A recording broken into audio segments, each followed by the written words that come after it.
Lamar Jackson met with reporters yesterday. He missed most of the Ravens offseason program, giving up $750,000 in a workout bonus to match the $750,000 he gave up last year. That's $1.5 million gone forever, because in the contract he negotiated, he agreed to workout bonuses that he did not earn. It's his prerogative, and it really pales in comparison to the total contract value, $52 million per year, not just new money, but also from signing. And I'll talk more about that in a second. But there's been some conversation, been some acknowledgement by GM Eric DaCosta that a contract extension is possible for Lamar Jackson. As usual, he declined to talk about his contract. He never does, and that's fine. That's his business. But if we're going to predict how things will play out going forward, history becomes very relevant to this. It's entirely possible Lamar Jackson will have a different approach this time around, but what did we see the first time? He wanted what he wanted. He didn't relent.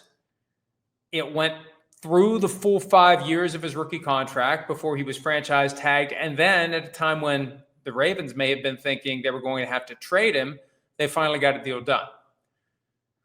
With 3 years left on his 5-year deal, is it possible for the Ravens and Lamar Jackson to have the conversations necessary to get a deal done? Or will Lamar take the same approach he took last time? This is what I want, and until you're ready to give it to me, there's nothing to talk about.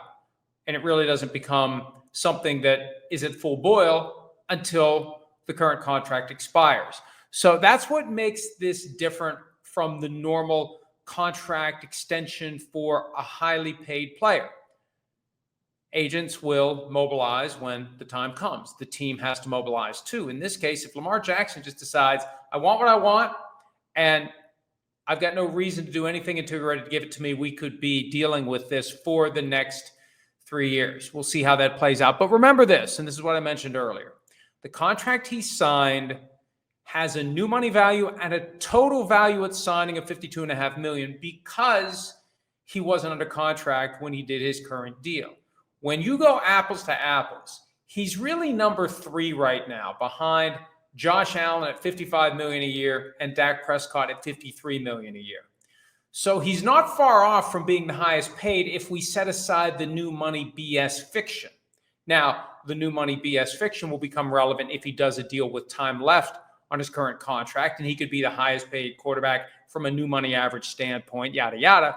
But he still has a deal. I've seen some articles that, this is such a great deal for the Ravens. He's the number 10 highest paid quarterback right now. Yeah, if we focus on new money average. If we look at total value from signing, Lamar Jackson's deal is still in the top 5. Should he be number 1? It's all a matter of timing. Josh Allen, Patrick Mahomes, Lamar Jackson, Joe Burrow, they should all be in that conversation. And the thing to watch, and we report on this from time to time, cash flow over the 4-year window that is currently relevant. Last year, this year, the 2 years after it, this year, 3 years moving forward. Cash flow in a 4-year window, that's a key. And Lamar Jackson, if nothing else, needs to be among the leaders when it comes to, at any given time, his cash flow over a 4-year snapshot. So I don't know how much more we'll get by way of a snapshot of the contract talks. I don't know if they'll make any progress, but it is something that will continue to linger until there's another deal that keeps Lamar Jackson in place in Baltimore. Which reminds me of the point that I made a couple of weeks ago, and some Ravens fans lost their minds about it.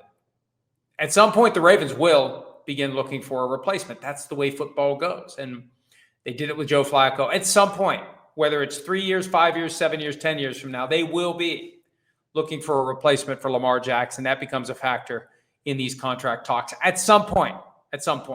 Probably not now, definitely not now, but at some point, that's part of the equation because every player ultimately is going to be replaced by every team at some point in time. Hi, it's Mike Florio. Thanks for watching PFT on YouTube. Hit subscribe for the latest news and analysis from Pro Football Talk.